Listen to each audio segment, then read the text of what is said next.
Hola a todos, sean bienvenidos a Crianza sin Presencia, voces desde el aula rural. Soy Carolai Jiménez y acá conmigo están José Osorio y Carolai Robinson. Los tres somos docentes y los tres tenemos historias parecidas de lo que pasa cuando un niño llega al salón y uno sabe, uno lo siente, que en la casa no hay nadie pendiente de él. De eso vamos a hablar hoy, de los padres ausentes. Pero esperen, que quiero arrancar aclarando algo, porque la gente escucha padres ausentes y piensa solo en el que se fue, en el que abandonó el hogar. Y no, conozco casas donde el papá duerme ahí todas las noches, pero jamás ha abierto un cuaderno del hijo. Incluso tiene muy poca comunicación. También sé de abuelos que quedaron criando nietos porque los papás tuvieron que desplazarse a otro lugar, a rebuscarse la vida. Entonces, la ausencia tiene muchas caras y no todas son obvias. Bueno, lo que queremos es conversar sobre eso, sin juzgar a nadie, pero sin tapar el sol con un dedo. Quédense que la conversación se pone buena. Eso de no tapar el sol con un dedo me gusta, porque a veces en las instituciones uno evade un poco el tema, o nos da un poco de pena decirlo. Uno hace las reuniones de padres y solo asisten 8 de 35. Los demás ni se asoman. Incluso nunca preguntan qué temas se tratan en las reuniones. Y cuando las instituciones buscan aliados para las escuelas de padres, donde se tratan temas interesantes como la crianza de sus hijos, la calidad de tiempo que pasan con ellos, es lamentable ver que la población que asiste es muy poca. Oceanbach, en el año 2004, nos explica que los sistemas educativos en Iberoamérica se diseñaron pensando en que la familia y la escuela funcionaran como las dos piernas de una persona. Las dos tenían que funcionar a la perfección. Lo que ocurre acá en Colombia es que la violencia, la pobreza y el desplazamiento influyen sobre esa relación. En la zona rural eso se siente el doble. Revisando la encuesta de deserción del Ministerio de Educación del año 2010, dice que solo el 29% de padres rurales participan en algo relacionado al colegio de sus hijos. Honestamente, creo que en mi institución ese número es aún más bajo. Ahora bien, siendo honesto, antes les echaba la culpa y decía, es que no les importa nada, ni cosas que estén relacionadas con sus hijos. Hasta que leí a Toledo, el del año 2012, y él dice que una cosa, dice una cosa que me hizo cambiar de opinión, que el problema no es la familia, sino en las condiciones que no se lo permiten, que esa familia cumpla su papel. Y sí, digamos, un padre de familia que trabaja recogiendo pimentón desde las 4 de la mañana hasta las 5 de la tarde y vive a una hora del colegio a pie. ¿En qué momento llega a la institución? ¿En qué momento va a una reunión? Es que no quiera, es que no le da el cuerpo. Pero también conozco casos donde hay abandono por parte de los padres de familia. O sea, no todo es el sistema. Hay mamás con el celular a toda hora en las redes sociales y el niño haciendo solo las tareas. Incluso no les brindan tiempo de calidad. Eso también es una cara de la moneda y hay que decirlo.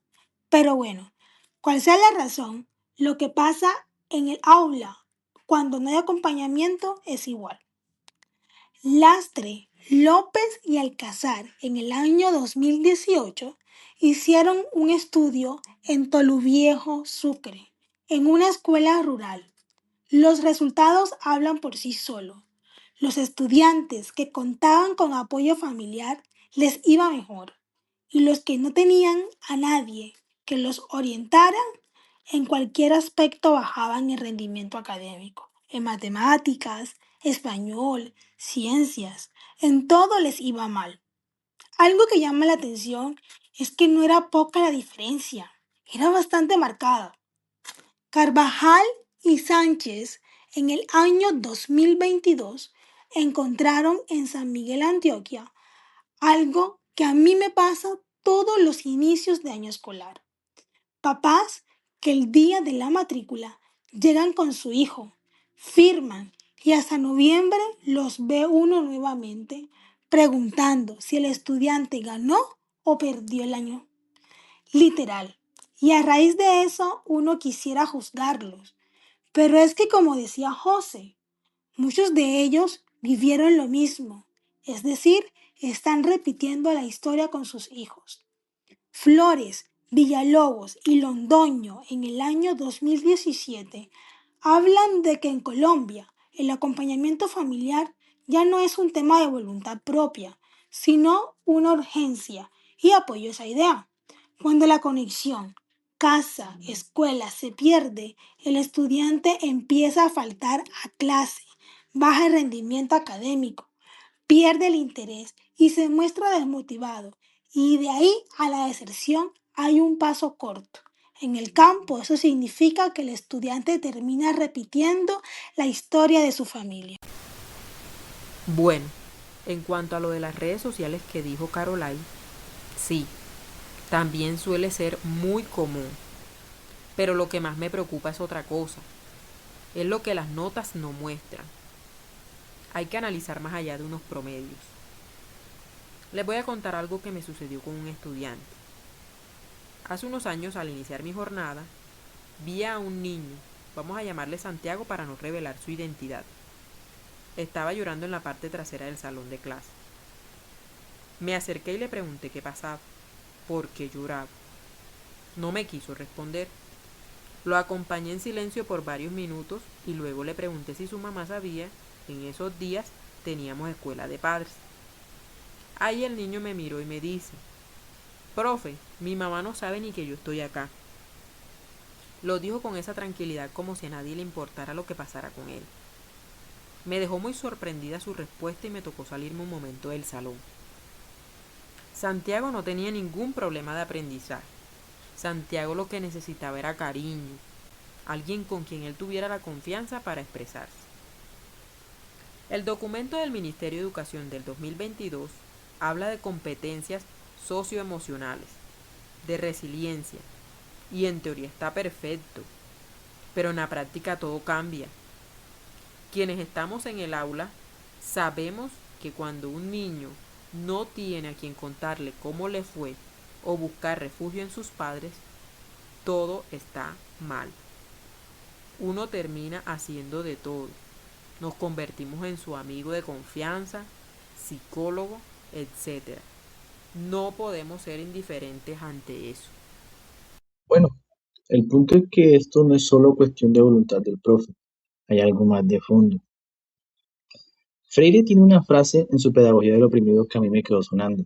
Dice, nadie educa a nadie, nadie se educa solo y los seres humanos se educan entre sí mediatizados por el mundo. A mí esto me pone a analizar lo siguiente. Si la familia no está en el proceso, el avance sería a medias o incompleto. No es un capricho de nosotros los profes pedir que el padre se involucre en el proceso de crianza y acompañamiento de sus hijos. Es que sin ellos faltaría una pieza y por lo tanto el rompecabezas no cuadra, no se armaría. Otra cosa que no me convence es lo que pasa con la educación bancaria que Freire criticaba. El profe llega, explica el tema y hasta ahí. Muchos no le dan un debido acompañamiento a los estudiantes, incluso sabiendo que la problemática de sus papás ausentes, y siento que esto no los favorece a un aprendizaje activo. Y si a esto le añadimos que el estudiante no tiene un respaldo en la casa para complementar su proceso educativo, no suele tener a quien preguntarle si tiene alguna duda. Y lo que sucede es que queda más perdido todavía. En la ruralidad, el asunto se agrava, porque como dice Pérez e Hidarraga, el sistema educativo rural está pensado y funciona con horarios, formatos, boletines y reuniones pensadas para una familia urbana de clase media. El campesino que no terminó la primaria se le entrega el boletín de su hijo y el señor va a preguntar, no sabe qué dice, no entiende. Y además, algunos profes omiten la explicación de esto. Lo del boletín, sí, eso es muy cierto.